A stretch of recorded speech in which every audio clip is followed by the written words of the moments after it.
Good evening, everyone. This is Gina with Gay Teen Suicide News.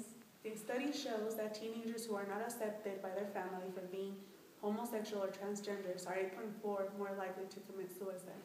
And for every completed suicide, it is estimated that 100 to 200 attempts are made.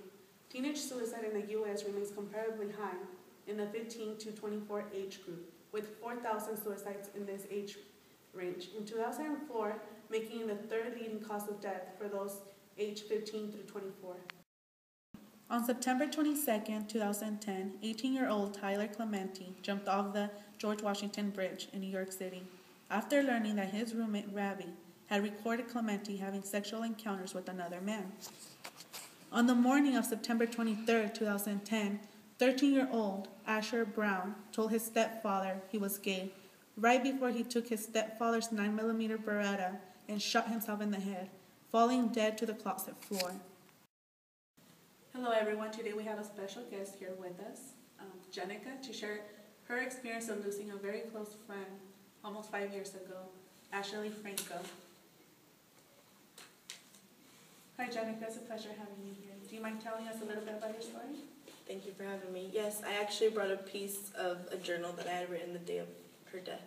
Do you mind if I read it? No, go ahead. Thank you. I remember when I logged onto my MySpace on May 2007 and found the worst news about a friend you can ever receive.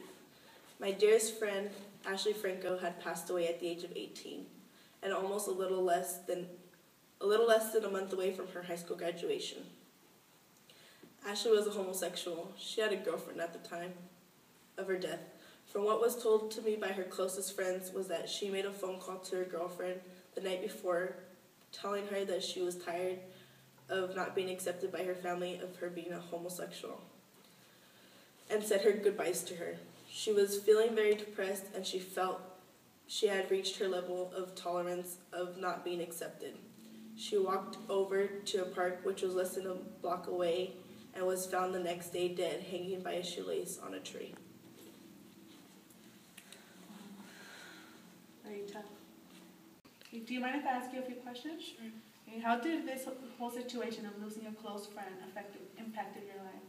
It impacted my life because having friends who are homosexual or transgender, having them even kidding around or threatening to say that they want to commit suicide, everybody should take it very seriously. This impacted my life because I wouldn't want this to happen to any of their friends who are homosexual. Okay. And how do you feel about sexuality? Me, personally, I am very open to sexuality. I'm not homosexual myself, but I don't mind having anybody close to me, friends, family, classmates, colleagues, whatever, be, homosexual. As long as they don't hate on me, I'm very fine because I'd rather have a friend who's gay a million times over a straight friend. Okay. Just because you're different does not give anyone the right to treat you differently.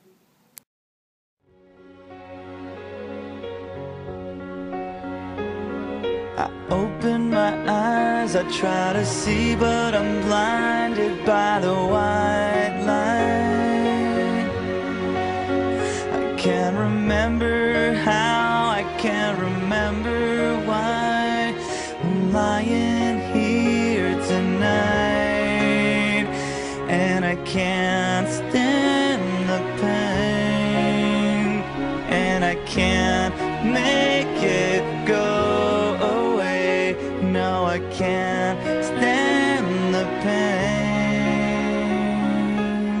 How could this happen to me? I made my mistakes, got nowhere to run.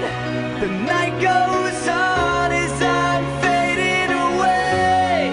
I'm sick of this life, I just want to scream. How could this happen to me?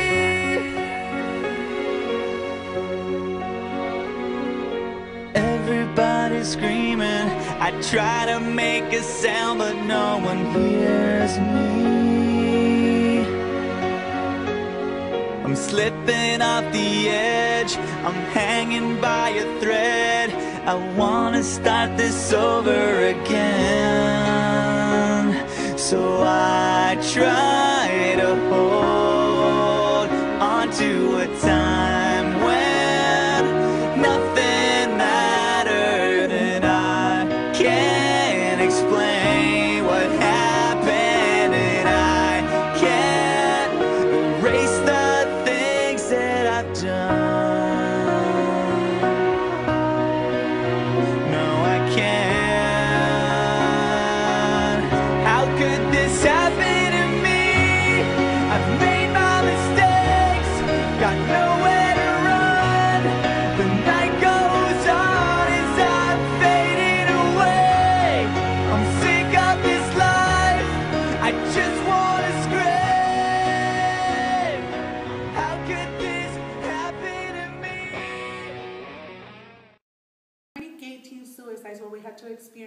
before we realize that as an anti-gay society, we are all contributing to the deaths of these children.